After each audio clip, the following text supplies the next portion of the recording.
Vanishing Point by C. Beck. In perspective, theoretically, the vanishing point is at infinity, and therefore unattainable. But reality is different. Vanishment occurs a lot sooner than theory suggests. That? Oh, that's a perspective machine. Well, not exactly, but that's what I call it. No, I don't know how it works. Too complicated for me. Carter could make it go, but after he made it, he never used it. Too bad. He thought he'd make a lot of money with it there for a while he was working it out. Almost had me convinced, but I told him, "Get it working first, Carter, and then show me what you can do with it better than I can do without it. I'm doing pretty well as it is. Pictures selling good, even if I do make 'em all by guesswork, as you call it." That's what I told him. You see, Carter was one of them artists that think they can work everything out by formulas and stuff. Me, I just paint things as I see 'em. Never worry about perspective and all that kind of mechanical aids. Never even went to art school. But I do all right. Carter, now, was a different sort of artist. Well, he wasn't really an artist, more of a draftsman. I first got him to help me with a series of real estate paintings I got an order for. Big aerial views of land developments and drawings of buildings and roads and causeways, that kind of stuff. Was a little too much for me to handle alone, 'cause I never studied that kind of things, you know. I thought he'd do the mechanical drawings, which should have been simple for anybody trained that way, and I'd throw in the colors and figures and trees and so on. He did fine. Job came out good. Client was real happy. We made a pretty good amount on the job, enough to keep us for a couple of months without working afterwards. I took it easy, fishing and so on, but Carter stayed here in the studio working on his own stuff. I let him keep an eye on things for me around the place and just dropped in now and then to check up. The guy was nuts on the subject of perspective. I thought he knew all there was to know about it already, but he claimed that nobody knew anything about it, really. Said he'd been studying it for years, and the more he learned about it, the more there was to learn. He used to cover big sheets of paper with complicated drawings, trying to prove something or other to himself. I'd come into the studio and find him with thumbtacks and strings and stuff all over the place. He'd get big long rulers and draw lines to various points all over the room, and end up with a little drawing of a cube about an inch square that anybody could have made in half a minute without all the apparatus. Seemed pretty silly to me. Then he brought in some books on mathematics and physics and other things, and a bunch of slide rules, calculators and junk. He must have been a pretty smart guy to know how to handle all those things, even if he was kind of dopey about other things. You know, women and fishing and sports and drinking. He was lousy at everything except working those perspective problems. Personally, I couldn't see much sense to what he was doing. The guy could draw all right already, so I asked him what more did he want. Let me see if I can remember what he said. "I'm trying to get at things as they really are, not as they appear," he said. I think those were his words. "Art is an illusion, a bag of tricks. Reality is something else, not what we think it is. Drawings are two-dimensional projections of a world that is not merely three, but four-dimensional, if not more," he said. Yeah, kind of a crackpot, Carter was. Just on that one subject, though. Nice enough guy otherwise. Here, look at some of the drawings he made, working out his formulas. Nice designs, huh? Might make good wallpaper or fabric patterns. Real abstract. That's what people seem to like. See all those little letters scattered around amongst the lines? Different kinds of vanishing points they are. Carter claimed the whole world was full of vanishing points. You don't know what a vanishing point is? Let me see if I can explain. Come over here to the window. You see how that road out there gets smaller and smaller in the distance? Of course, the road doesn't really get smaller. It just looks that way. That's what we call a vanishing point in drawing. Simple, isn't it? Never could understand why Carter went to so much trouble working out all those ways to locate vanishing points. Me, I just throw 'em in wherever I need 'em. But Carter claimed that was wrong. Said that they were all connected together some way, and he was going to work out a method to prove it. Here's a little gadget he made up to help his calculations. Bunch of discs all pivoted together at the center.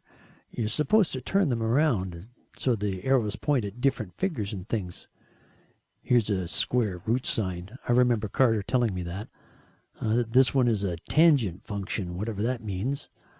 Log there is short for logarithm. Oh, he had a bunch of that scientific stuff in his head all the time. I don't know whether he understood it all himself. He built this thing just before he put together the perspective machine there. Silly looking gadget, huh? All them pipes and wires and that little cube in the center. Don't try to touch it. It ain't really there. You just think it is. Is what Carter called a teteract or a cataract. No, that ain't the right word. Something like that. Tesser something or other. There's a picture like it in one of Carter's books. Hurts your eyes to look at it, don't it? That's what Carter thought was going to make him a lot of fame and money, that perspective machine. I told him nobody had ever made a drawing machine yet that worked. But he said it wasn't supposed to make drawings. It was just supposed to give people a view of what reality really is instead of what they think it is. I don't know whether he expected to charge money to look through it, or whether he was going to look through it himself and make some new kind of drawings and sell 'em. No, I can't tell you how it works. I said before I don't know. Carter only used it once himself. I came in here the day he finished it, just as he was ready to turn it on. He was just putting the finishing touches on it. In a few minutes, he told me, I'll have the answer to a question that may never have been answered before. What is reality? Is the world a thing by itself, and all we know illusion? Why do things grow smaller the further away from us they appear? Why can't we see more than one side of anything at a time? What happens to the far side of an object? Does it cease to exist just because we can't see it? Are objects not present non-existent? Because artists draw things vanishing to points, does that mean that they really vanish? A whack. That's what he was. Nice guy, but sort of screwy. He kept saying more goofy things while he was finishing up the machine about how he'd figured out that all we knew about vision and drawing and so on must be wrong, and that once he got a look at the real world he'd prove it.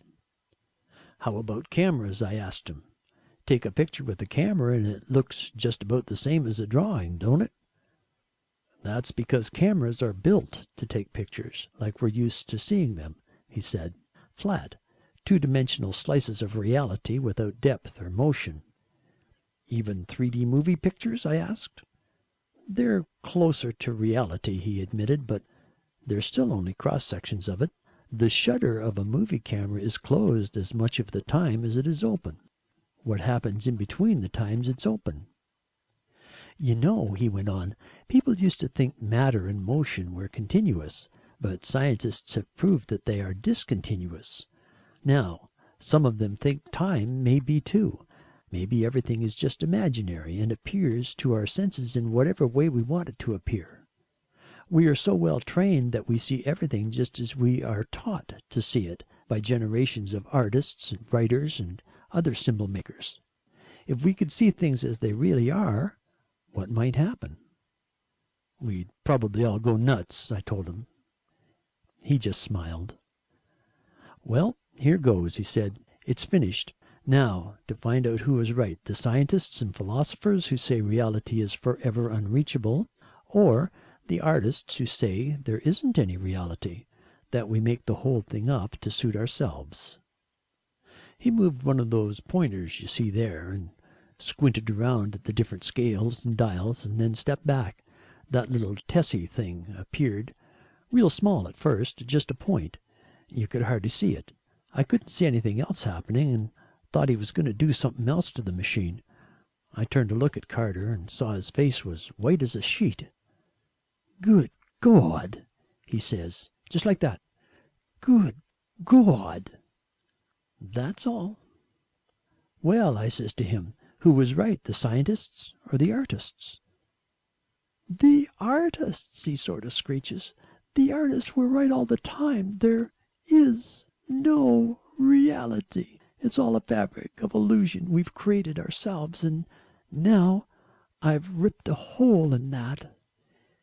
He gives a strangled hoot and goes hightailing out of here like something was after him, jumps in his car, roars off down the road, and disappears.